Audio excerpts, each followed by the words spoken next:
दोस्तों अभी अभी ताज़ा आईटीसी के रिजल्ट्स अनाउंस हुए हैं फॉर Q4 FY21। तो सोचा आपके पास वो समाचार लेके हाजिर हो जाए विद एन अनबायस्ड ओपिनियन। सो सबसे पहले दोस्तों खबर नंबर 1, डिविडेंड का अनाउंसमेंट हुआ है। Board has recommended in front of the share holders a final dividend of ₹5.75 पर ऑर्डिनरी शेयर के अगेंस्ट में। तो यहाँ पे आपको ये बहुत इंपॉर्टेंट चीज़ बता देता हूँ, अगर आप रिकॉर्ड डेट के तहत 11 जून तक अगर आप इनके शेयर होल्डर रहते हैं तो ही आपको ये डिविडेंड मिलेगा। तो रिकॉर्ड डेट अपने दिमाग में रखिएगा। एजीएम जो इन पे अनाउंस किया जाएगा वो होगा 11 अगस्त को, और उसमें जब ये अप्रूव होगा और फाइनली उसे पे किया जाएगा 13 अगस्त को। तो दोस्तों आपको जो डेट दिमाग में डेफिनेटली रखनी है वो 11 जून रखनी है। 11 June is gonna be the record date for the purpose of mentioning an entitlement of that dividend. और ये वाला dividend on top of the interim dividend है जो कि साल के दौरान ऑलरेडी ₹5 का दे चुके हैं। तो डेफिनेटली ओवरऑल लेवल पे अगर आप देखेंगे तो यहाँ पे इस कंपनी ने अच्छा डिविडेंड दिया है, लगभग 5% का मान के चलिए, क्योंकि ₹10 दे दिया है और मोटा मोटा प्राइस का रेंज इसका 200 से 225 के बीच में रहता है। तो लगभग पूरे साल के दौरान 5% का डिविडेंड ऑलरेडी दे चुके हैं इसके साथ। अब दोस्तों बात करते हैं अहम, वो है रिजल्ट्स के बारे में कि आखिर रिजल्ट्स रहे कैसे। तो दोस्तों ये चीज़ आपको बताना चाहूँगा कि इस क्वार्टर में इन्होंने काफ़ी अच्छा परफॉर्म किया। अगर आप FY21 के Q4 को कंपेयर करेंगे FY20 के Q4 के साथ, तो यहाँ पे इनकी इनकम में मोटा मोटा ऑलमोस्ट 2700 करोड़ का इजाफा हुआ है। साथ ही साथ पिछले क्वार्टर के मुकाबले भी यहाँ पे डेफिनेटली ओवरऑल इनकम में लगभग 1300 करोड़ का इजाफा हुआ है। अगर बात करी जाए ईयर ऑन ईयर लेवल्स पे, जब मैं कंपेयर करूंगा FY21 को FY20 के रिजल्ट्स के साथ, तो ओवरऑल बेसिस पे भी यहाँ पे जो इनकम में इनका इजाफा हुआ है तो वो ऑलमोस्ट इनकम में 1800 करोड़ के अराउंड हुआ है। बात करी जाए दोस्तों कौन साइड की, तो यहाँ पे एक चीज में इस कंपनी को थोड़ा सा मशक्कत लेनी पड़ी है, और वो ये कि इनके ओवरऑल एक्सपेंसेस में भी यहाँ पे काफी इजाफा हुआ है। तो जहां एक तरफ इनकी इनकम में यहाँ पे सिर्फ 1800 करोड़ का ओवरऑल बेसिस पे इजाफा हुआ है, एक्सपेंसेस के साइड पे वही चीज ऑलमोस्ट 4000 करोड़ रुपीज से बड़ी है ओवरऑल ईयरली लेवल्स में।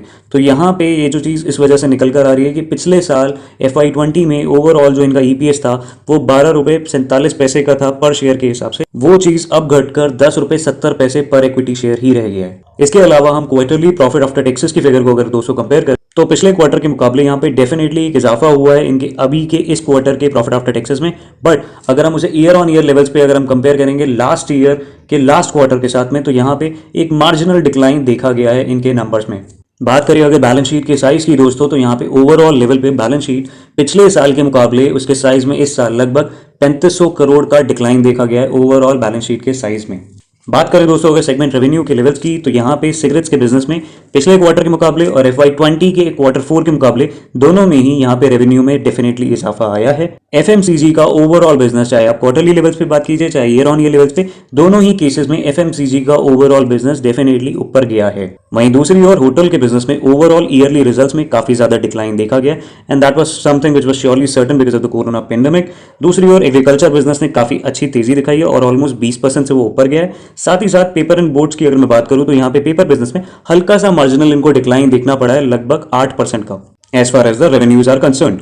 However unfortunately due to change of margins, कहीं जगहों पे किसी बिजनेस में इनके मार्जिन्स अच्छे होने की वजह से इनको बेटरमेंट मिली है, वहीं दूसरी ओर कुछ एक जगहों पे ओवरऑल रिजल्ट्स में डिक्लाइन भी आया है, जिसकी वजह से ओवरऑल सेगमेंटल रिजल्ट्स में लगभग 2000 करोड़ का घाटा है। Apart from the financials, one important thing to consider here is कि कंपनी ने 100% इक्विटी अपनी ओन कर ली, एक्वायर कर ली है for sunrise foods private limited. ये वही कंपनी है जो habits international foods private limited को भी अपने अंडर में ले चुकी है। सो कुछ इस तरीके का काम किया है कंपनी ने पिछले बीते 1 साल के अंदर अंदर। ओवरऑल अगर रिजल्ट्स की बात करी जाए तो मेरे हिसाब से रिजल्ट्स थोड़े मिक्स्ड रहे हैं। कहीं जगहों पे कंपनी ने अच्छा किया है, दूसरी कहीं जगहों पे कंपनी थोड़ा सा पीछे हो गई है because of the corona pandemic. तो डेफिनेटली यहाँ पे जो रिजल्ट्स रहे हैं थोड़े से मिक्स रहे हैं, और यहाँ पे जो वैल्यूएशन कंपनी की निकल कर आ रही है और जिस रेंज पे अभी भी प्राइस स्ट्रगल कर रहा है तकरीबन 210-220 के बीच में, अभी भी यहाँ से ये लग रहा है कि अगर कल एक सडन आपको स्पाइक देखने को मिलता भी है तो वो बहुत ज्यादा नहीं होगा, थोड़ा सा रेंज बाउंड रहेगा, और वो कहीं ना कहीं अभी भी इसी रेंज के अंदर में मेंटेन रहना चाहिए।